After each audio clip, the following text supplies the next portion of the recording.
Video देखते हुए break आए, मजा नहीं आता। अभी डाउनलोड करें तक ऐप। नमस्कार, आप देख रहे हैं आज तक। आपके साथ मैं हूं सईद अंसारी। जम्मू कश्मीर के पुलवामा में सुरक्षा बलों ने पुलवामा पार्ट 2 जैसे हमले की एक बहुत बड़ी साजिश को नाकाम कर दिया। लेकिन इस साजिश में जैश आतंकी वलीद का नाम सामने आ रहा है, जो आईईडी बनाने में माहिर है। कुलगाम एनकाउंटर के बाद वलीद फरार हो गया था। इसी धमाके के साथ आतंकियों के इरादों के उड़ गए परखच्चे। इसी विस्फोट के साथ आतंकियों के आकाओं की साजिशों को लग गया पलीता। इसी गूंज के साथ पाकिस्तान के कान के फट गए पर्दे।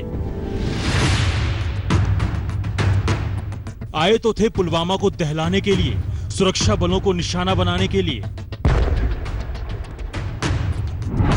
पुलवामा पार्ट 2 करने के लिए। लेकिन ना साजिश कामयाब हुई और ना ही नापाक इरादे। जम्मू कश्मीर पुलिस, सीआरपीएफ और सेना के साझा ऑपरेशन में आतंकियों की इस कार को वक्त रहते बरामद कर लिया गया, जिसमें तबाही के सामान रखे थे। भारी मात्रा में रखे आईडी को सुरक्षा बलों ने डिफ्यूज कर दिया। इस ढंग से पुलवामा पुलिस ने सिक्योरिटी फोर्स की मदद से इस बहुत बड़ा हादसा होने से रोक लिया। मैं पुलिस को और पैरामिलिट्री सीआरपीएफ को, आर्मी को बधाई देता हूं कि सबों ने मिलकर बहुत अच्छा काम किया। अगर इतना बड़ा धमाका हो गया होता तो बड़ी तबाही मच सकती थी। न जाने कितना नुकसान होता, लेकिन सुरक्षा बलों की मुस्तैदी की वजह से हादसा टल गया। आखिर इस बार आतंकियों की साजिश को कैसे नाकाम किया गया? कैसे पाकिस्तान के नापाक इरादे पर पानी फेर दिया गया? पुलिस के लिए राहत की बात यही है कि समय रहते हुए उन्होंने इस ब्लास्ट को डिफ्यूज किया, वरना अगर इसका निशाना सुरक्षा बल जो कि आतंकियों का निशाना था बनते तो कहीं ना कहीं काफ़ी ज़्यादा क्षति इस ब्लास्ट से होती। पुलिस अब इस जांच में लगी हुई है कि इस कार का मालिक कौन है, इस कार को कहां से लाया गया है और इसमें ब्लास्ट रखने के पीछे कौन सा संगठन है। जम्मू कश्मीर पुलिस को वैसे इसकी भनक एक हफ्ते पहले ही मिल गई थी, लेकिन इसके लिए पूरी प्लानिंग की गई। आपको बताएंगे वो सारी इनसाइड स्टोरी, जिसे जानकर आपको पता चल जाएगा कि कैसे पाकिस्तान में बैठे आकाओं की साजिश को डिफ्यूज किया गया। पुलवामा में सबसे पहले मुखबिर ने जम्मू कश्मीर पुलिस को आतंकियों की इस हरकत की सूचना दी थी, जिसके बाद जम्मू कश्मीर पुलिस के एसएचओ ने सीआरपीएफ के आला अधिकारी से बात की। फिर सेना के साथ बातचीत हुई। इस बातचीत के बाद आगे का पूरा खाका तैयार किया गया। पुलवामा पुलिस को पिछले वीक से लगातार खबर आ रहा था कि मिलिटेंट्स जैश मोहम्मद और एचएम मिलकर एक सुसाइडल अटैक करने वाला है और एक सेंट्रो कार लिया है, उसमें आईडी भर के एनी टाइम अटैक कर सकता है। कल दिन में और मैच्योर हो गया था और उसको डेवलप करके कल शाम में पुलवामा पुलिस ने आर्मी, सीआरपीएफ और एसओजी पार्टी का डिफरेंट नाका लगाया। अब तक हमारी एजेंसियों को पता चल चुका था कि एक कार पुलवामा में श्रीनगर नेशनल हाईवे की तरफ जाने वाली है, जिसमें भारी मात्रा में विस्फोटक है। कल शाम को सभी नाके को अलर्ट कर दिया गया। रात के 11 बज रहे थे। पुलिस ने कार को देखा और रोकने की कोशिश की। पुलिस को देखते ही सेंट्रो कार चला रहे आतंकी ने राजपुरा रोड की तरफ गाड़ी का रुख मोड़ दिया, लेकिन राजपुरा रोड पर पहले से ही नाकेबंदी थी। यहां आतंकी ने नाके तोड़कर भागने की कोशिश की, जिसके बाद सुरक्षा बलों ने कार पर गोलियां चलानी शुरू कर दी।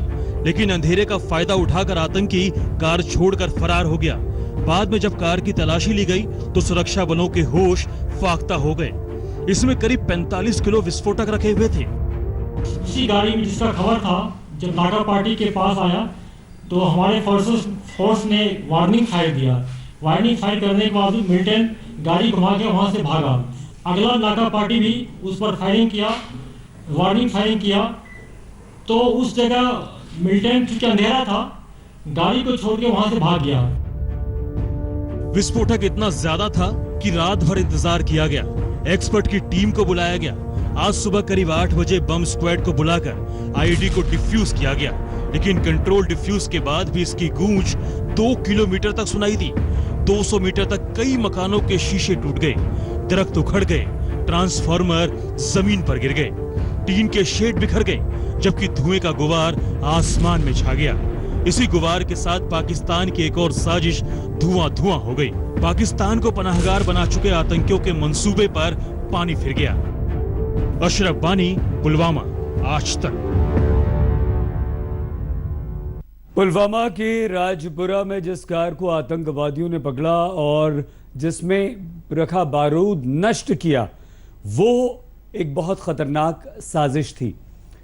पिछले साल के आतंकवादी हमले की याद ये साजिश दिलाती है। ठीक ऐसी ही साजिश पिछले साल भी हुई थी, 2019 के आतंकवादी हमले, और इस बार के साजिश में कई सारी समानताएं भी हैं।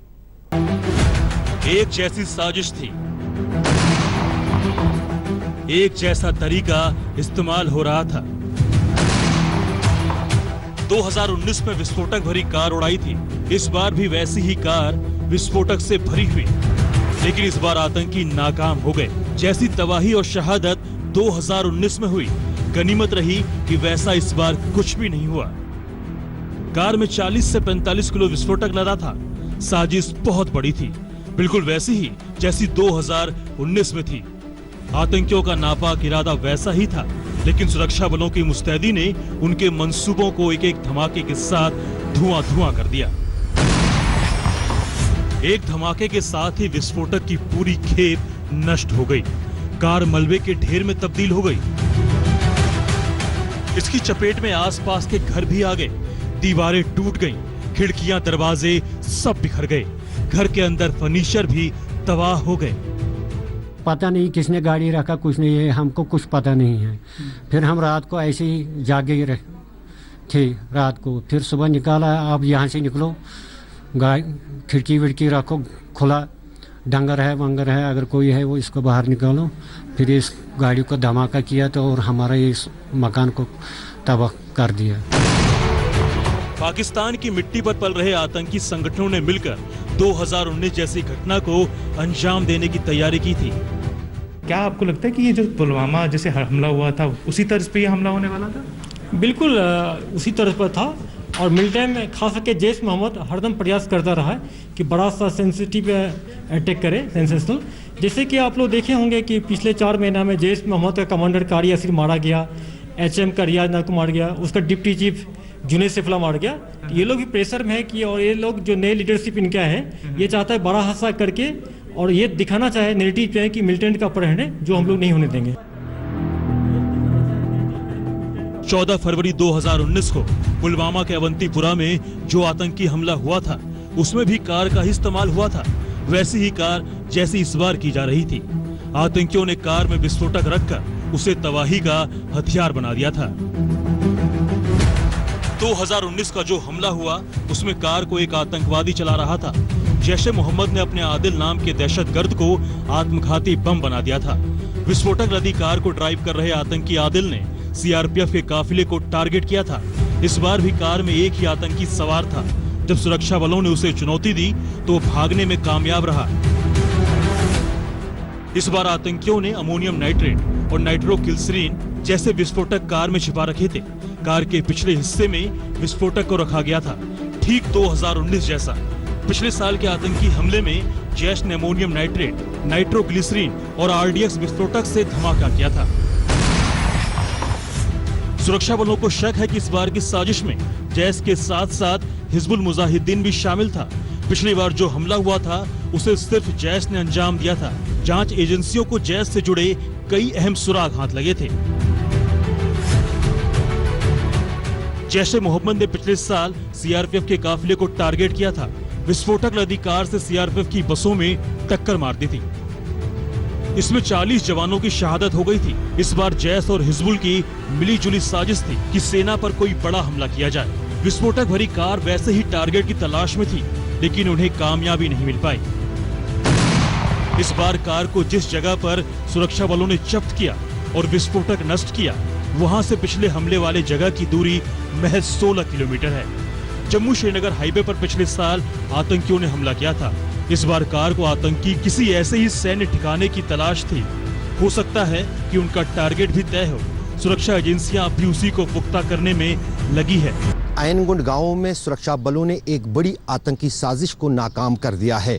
आज सवेरे यहां पर बारूद से भरी एक कार को लाया गया था और सुरक्षा बलों को निशाना बनाने की योजना थी, लेकिन पुलिस को समय रहते खबर मिली और एंटी बॉम्ब डिस्पोजल स्क्वाड घटनास्थल पर भेजा गया और गाड़ी को विस्फोट के साथ तबाह किया गया। जांच में खुलासा हुआ है कि जो कार सुरक्षा बलों ने जब्त की है, आयनगुंड उस गांव पर में एक सुरक्षा बाइक का बलों ने नंबर प्लेट एक था। बड़ी आतंकी बिल्कुल एक साजिश को जैसा। नाकाम कर दिया आपको है। दिखाते हैं आज कि सवेरे आखिर यहाँ क्या है उस कार पर और बाइक बारूद का से भरी कनेक्शन। एक कार कार की को लाया नंबर गया पर था और नजर सुरक्षा दौड़ाइए। बलों को निशाना बनाने की योजना थी, 08 लेकिन पुलिस को समय रहते खबर मिली और एंटी बॉम्ब डिस्पोजल स्क्वाड ये वही नंबर है घटनास्थल जो पर इस भेजा बाइक गया पर है। और गाड़ी को बिल्कुल एक विस्फोट जैसा। के साथ जिस तबाह किया बाइक के गया। नंबर का इस्तेमाल कार पर किया गया है वो बाइक कठुआ की है।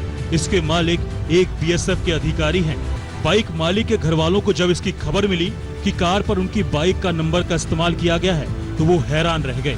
घर वालों का दावा है कि कभी इस बाइक की चोरी भी नहीं हुई, घर वालों को इसकी जानकारी तक नहीं। नहीं, ऐसा कुछ नहीं हुआ कि आज तक कभी इनका बाइक चोरी हुई है। जो कभी ये आउट ऑफ रीजन भी लेके गए, विद इन जम्मू रीजन में ही रहते हैं, तो उस पर जहाँ पे पोस्टिंग हुई है वहाँ पे भी कभी अपनी बाइक को नहीं लेके गए हैं। तो फिर ऐसा यूज़ होना तो मतलब ये तो किसी तरीके से गलत यूज़ ही किया गया हमारे बाइक। फिलहाल कठुआ पुलिस ने बाइक को जब्त कर लिया है। वहीं पुलवामा पार्ट 2 की जांच का जिम्मा एनआईए को सौंप दिया गया है। दिल्ली से कमलजीत संधू के साथ अशरफ वानी, श्रीनगर, आज तक। 14 फरवरी 2019 ये वही तारीख है जब पुलवामा में आत्मघाती हमला करके आतंकवादियों ने पूरे देश को हमारे दहला दिया था।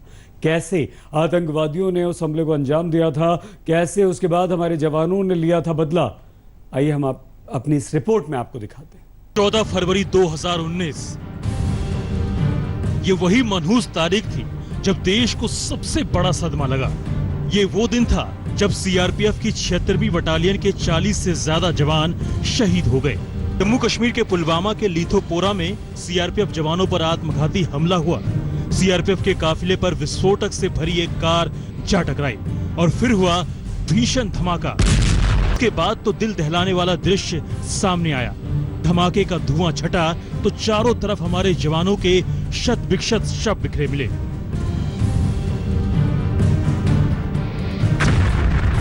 आखिर स्वर्ग जैसी धरती कैसे लहूलुहान हो गई थी? आखिर क्या हुआ था 14 फरवरी 2019 की रात को? जम्मू से तड़के 2:33 पर अपने ट्रांजिट कैंप से सीआरपीएफ के जवान श्रीनगर के लिए निकले थे, लेकिन रास्ते में ही आतंकियों ने अपने मंसूबों को अंजाम दे दिया, जिसके बाद तो पूरा देश दहल गया। ठीक 1.25 साल पहले पुलवामा जिले के ही लेथपोरा इलाके में फरवरी 2019 में आतंकियों ने इसी तरह कार से सीआरपीएफ काफिले को निशाना बनाया था, जिसमें 40 सीआरपीएफ के जवान शहीद हुए थे। लेकिन अब की बार आतंकियों की साजिश को विफल कर दिया गया और विस्फोट होने से पहले सुरक्षा एजेंसियों ने इस कार का पता लगाया। सीआरपीएफ की 78 गाड़ियों के काफिले में कुल 2547 जवान सवार थे। ये काफिला 14 फरवरी को करीब 11 घंटे की सफर के बाद काजी कुंड पहुंचा। श्रीनगर यहां से सिर्फ 73 किलोमीटर दूर था। काजी कुंड में काफिले में 16 और गाड़ियां शामिल हुई। सब कुछ ठीक चल रहा था, लेकिन काफिला जैसे ही श्रीनगर से 27 किलोमीटर पहले लीथोपोरा पहुंचा, विस्फोटक भरी कार ने काफिले के 5वीं बस को बाईं तरफ से टक्कर मार दी। मिलिट्री फोर्स के प्रोटोकॉल के मुताबिक इस तरह के काफिले में 500 से 800 जवान हुआ करते थे, लेकिन भारी बर्फबारी की वजह से करीब 2 हफ्ते से रास्ता बंद था। इसलिए जैसे ही रास्ता खुला, जवानों ने आगे बढ़ने का फैसला लिया था। सीआरपीएफ पर हमले के बाद जांच में खुलासा हुआ कि इसके पीछे जैश ए मोहम्मद का हाथ है। जिस कार के जरिए जैश ने सीआरपीएफ के काफिले पर हमला किया, उसमें एक प्यादा आतंकी आदिल अहमद डार था, जो आत्मघाती बनकर आया था। शायद उसे सीआरपीएफ के काफिले की मूवमेंट की पुख्ता जानकारी थी और वो हाईवे किनारे सीआरपीएफ जवानों के गुजरने का ही इंतजार कर रहा था। माइलस्टोन 272 के पास से जैसे ही काफिला गुजरा, आतंकी ने हमले को अंजाम दे दिया। इस हमले में 40 से ज्यादा जवान शहीद हो गए, जबकि कई जख्मी हुए। पुलवामा का हमला 3 दशकों में सबसे बड़ा आत्मघाती हमला था। भारत को गहरा जख्म दे गया, लेकिन इस घटना के महज 12 दिन बाद ही भारत ने बदला भी ले लिया। 26 फरवरी को भारत के वायु सैनिकों ने पाकिस्तान के भीतर घुसकर हवाई हमला किया और जैश ए मोहम्मद के कई आतंकवादी कैंपों को नेस्तनाबूद कर दिया। भारत के साहसिक कदम की दुनिया भर में तारीफ हुई, वहीं पाकिस्तान की भद्द पिट गई। लेकिन कहते हैं ना कि रस्सी जल गई ऐठन नहीं गई। वही हाल पाकिस्तान का है, जो साजिश करने से बाज नहीं आ रहा। जब भी मौका देखता है भारत के खिलाफ साजिश रचता रहता है। हालांकि अब उसकी साजिश कभी कामयाब नहीं हो पाएगी। अशरफ बानी, श्रीनगर, आज तक। नमस्कार, मैं हूं अंजना ओम कश्यप। हमें उम्मीद है ये वीडियो आपको पसंद आया होगा। लेटेस्ट खबरों के लिए यूं ही देखते रहिए आज तक, और इस वीडियो के पसंद आने पर लाइक, शेयर एंड सब्सक्राइब करना ना भूलें।